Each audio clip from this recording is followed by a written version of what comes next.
কল্পনা করুন এমন এক জগতের কথা, যেখানে প্রতিটি নিঃশ্বাসে ঝরবে জান্নাতি সুগন্ধি, আর প্রতিটি পলকে চোখের সামনে ধরা দেবে অকল্পনীয় এমন সব বিস্ময় যা কোনো দিন কোনো চোখ দেখেনি, কোনো কান শোনেনি এবং কোনো মানুষের অন্তর যা কল্পনাও করতে পারেনি। জান্নাত হল মুমিনদের জন্য মহান রব্বুল আলামিনের পক্ষ থেকে শ্রেষ্ঠতম পুরস্কার, যেখানে দুঃখের কোনো ছায়া নেই, জরা ব্যাধি নেই, আর নেই মৃত্যুর কোনো হাতছানি। জান্নাতের বর্ণনা শুরু হয় তার বিশালতা দিয়ে, যা আকাশ ও জমিনের চেয়েও প্রশস্ত, এবং এর প্রতিটি ধূলিকণা হল মেশক আর জাফরানের তৈরি। জান্নাতে প্রবেশের সাথে সাথে মুমিনরা এক অভাবনীয় প্রশান্তি অনুভব করবে, এবং জান্নাতের প্রহরীরা তাদের সাদর সম্ভাষণ জানিয়ে বলবে, তোমাদের ওপর শান্তি বর্ষিত হোক, তোমরা পবিত্র হয়ে এখানে এসেছ, অতএব চিরকালের জন্যে এতে প্রবেশ করো। জান্নাতের ৮টি দরজা রয়েছে, যার প্রতিটি দরজার প্রশস্ততা এত বেশি যে এক প্রান্ত থেকে অন্য প্রান্তে পৌঁছাতে দ্রুতগামী ঘোড়ারও বহু বছর সময় লেগে যাবে।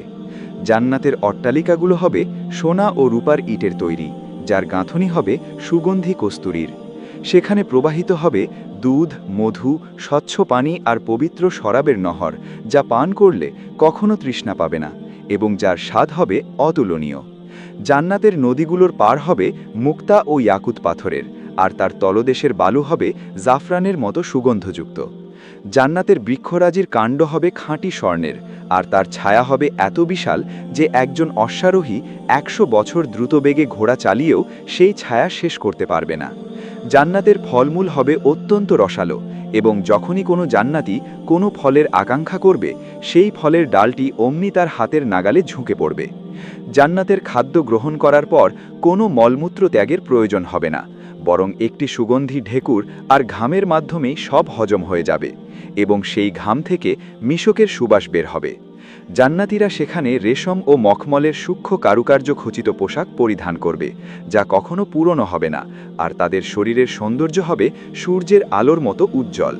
তাদের বয়স হবে চিরস্থায়ীভাবে ৩৩ বছর, অর্থাৎ তারা হবে চিরযৌবনা, এবং তাদের উচ্চতা হবে আদি পিতা আদম আলাইহিসসালামের মতো ৬০ হাত।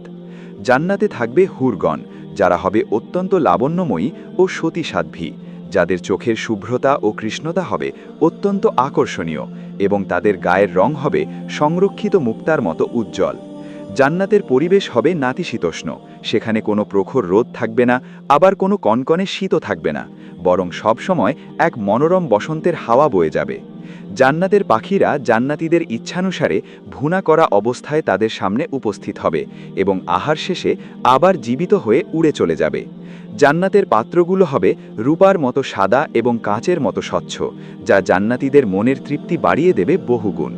জান্নাতের প্রতিটি স্তরের মধ্যে আকাশ ও জমিনের মতো ব্যবধান থাকবে, এবং জান্নাতুল ফেরদাউস হল জান্নাতের সর্বোচ্চ স্তর, যার ছাদ হল মহান আল্লাহর আরশ।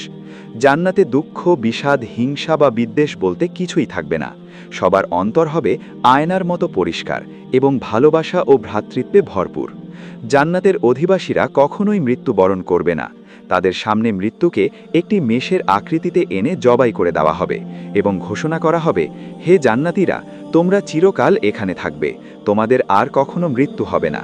এই চিরস্থায়ী সুখের আবাসে মানুষের প্রতিটি ইচ্ছা সাথে সাথে পূরণ হবে, এবং আল্লাহ বলবেন, আজ আমি তোমাদের ওপর সন্তুষ্ট হলাম, এবং আমি তোমাদের ওপর আর কখনো অসন্তুষ্ট হব না। জান্নাতের এই চমৎকার বর্ণনা আমাদের উদ্বুদ্ধ করে যেন আমরা দুনিয়ার ক্ষণস্থায়ী মোহ ত্যাগ করে আখেরাতের সেই চিরস্থায়ী নিকেতনের জন্য প্রস্তুতি গ্রহণ করি, এবং মহান রবের সন্তুষ্টি অর্জনে সচেষ্ট হই। জান্নাতের প্রকৃত স্বরূপ কেবল জান্নাতে প্রবেশ করলেই অনুধাবন করা সম্ভব হবে, যা মহান আল্লাহ তাআলা তার প্রিয় বান্দাদের জন্য সযত্নে লুকিয়ে রেখেছেন। জান্নাত কেবল একটি স্থানের নাম নয়, বরং এটি আল্লাহর সীমাহীন রহমত ও ভালোবাসার মূর্ত প্রতীক, যেখানে প্রতিটি আত্মা তার পূর্ণতা খুঁজে পাবে এবং চিরকাল মহান রবের সান্নিধ্যে পরম সুখে অবস্থান করবে। জান্নাতের বাজারে প্রতি জুমাবারে একটি বিশেষ হাওয়া প্রবাহিত হবে, যা জান্নাতীদের রূপ ও সৌন্দর্য আরও বহুগুণ বাড়িয়ে দেবে, এবং তারা যখন বাড়ি ফিরবে তখন তাদের পরিবার পরিজনও তাদের দেখে মুগ্ধ হয়ে যাবে। জান্নাতের সবচেয়ে বড় নেয়ামত হল মহান আল্লাহ তাআলার দিদার বা দর্শন লাভ করা। যখন পর্দার আড়াল থেকে আল্লাহ পাক জান্নাতীদের সামনে আত্মপ্রকাশ করবেন, তখন তারা জান্নাতের অন্য সব নেয়ামতের কথা ভুলে যাবে এবং অপলক দৃষ্টিতে তাদের রবের সৌন্দর্যের দিকে তাকিয়ে থাকবে। জান্নাতের বিছানাগুলো হবে এত আরামদায়ক যে তার পুরুত্ব হবে জান্নাতের উচ্চতার সমান। জান্নাতের বাগানে থাকবে তুবা নামক একটি গাছ, যা শাখা প্রশাখা প্রতিটি জান্নাতীর বাড়ির ভেতরে প্রবেশ করবে। জান্নাতে যখনই কোনো জান্নাতি কোনো পোশাকের ইচ্ছা করবে, সেই তুবা গাছ থেকে তার পছন্দমতো পোশাক তৈরি হয়ে বের হবে। জান্নাতীরা সেখানে সোনার বালা ও মুক্তার হার দিয়ে সুসজ্জিত হবে এবং তাদের চেহারায় ফুটে উঠবে তৃপ্তির এক অনন্য আভা।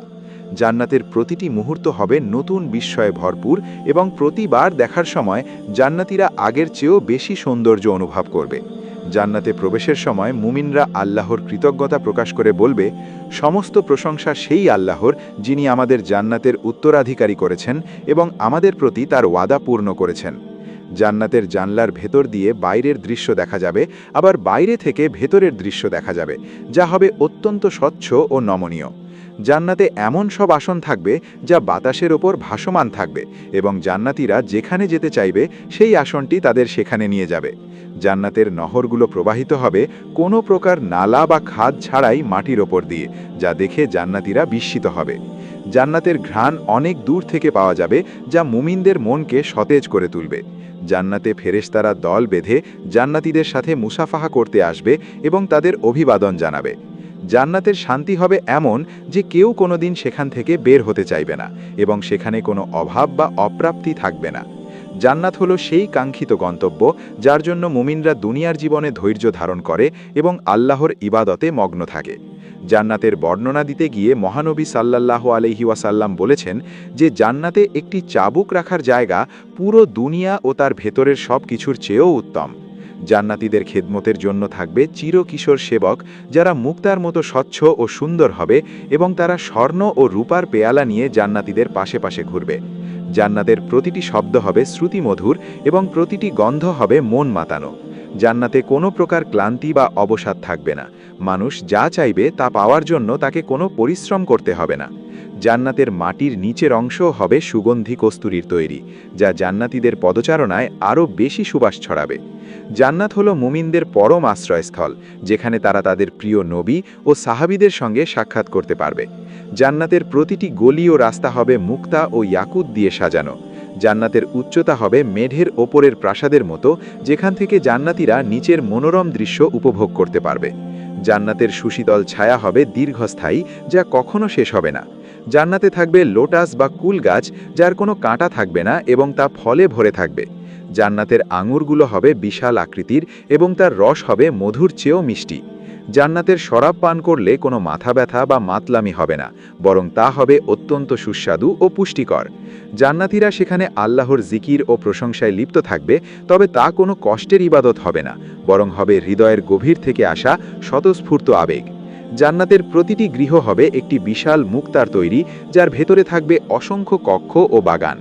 জান্নাতীরা জান্নাতে এমন সব সম্পদ পাবে যা তারা দুনিয়াতে কখনো চিন্তাও করেনি। জান্নাতের পরিবেশ হবে সম্পূর্ণ কলুষমুক্ত এবং সেখানে কোনো অন্যায় বা অশ্লীলতা থাকবে না। জান্নাতের অধিবাসীরা হবে আল্লাহর সম্মানিত মেহমান, যাদের সম্মানে জান্নাতকে প্রতিনিয়ত সজ্জিত করা হবে। জান্নাতের বাতাস হবে অত্যন্ত মনোরম, যা শরীরের স্পর্শে এক অদ্ভুত শিহরণ তৈরি করবে। জান্নাতের প্রতিটি গাছ ও ঘাসের ডগা থেকে তসবিহের ধ্বনি শোনা যাবে। জান্নাতীরা সেখানে তাদের পছন্দের সব খাদ্য ও পানীয়ের স্বাদ আস্বাদন করবে এবং প্রতিবার নতুন স্বাদ অনুভব করবে। জান্নাত হলো আল্লাহ ও তার রাসূলের অনুগত বান্দাদের জন্য এক মহান প্রতিদান, যা তাদের ঈমান ও সৎকর্মের বদৌলতে প্রদান করা হবে। জান্নাতের সৌন্দর্য বর্ণনা করে শেষ করা সম্ভব নয়, কারণ তা স্রষ্টার অসীম কুদরতের একটি বহিঃপ্রকাশ। জান্নাত হলো সেই জায়গা যেখানে ভালোবাসা হবে পবিত্র আর আনন্দ হবে অফুরন্ত। জান্নাতের প্রতিটি স্তর হবে আগের চেয়েও বেশি রাজকীয় ও জাঁকজমকপূর্ণ। জান্নাতীরা সেখানে একে অপরের উচ্চ মর্যাদা দেখে ঈর্ষা করবে না, বরং সবাই নিজের ভাগ নিয়ে পরম সুখে থাকবে।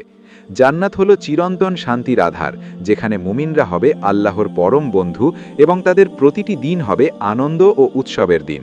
জান্নাতের এই অপরূপ সুষমা আমাদের মনে করিয়ে দেয় যে মানুষের আসল গন্তব্য হলো পরকাল, আর সেই পরকালকে সুন্দর করার জন্য ঈমান ও সৎকর্মই হলো একমাত্র পথ।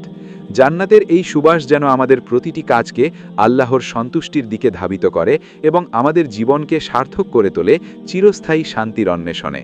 আমিন।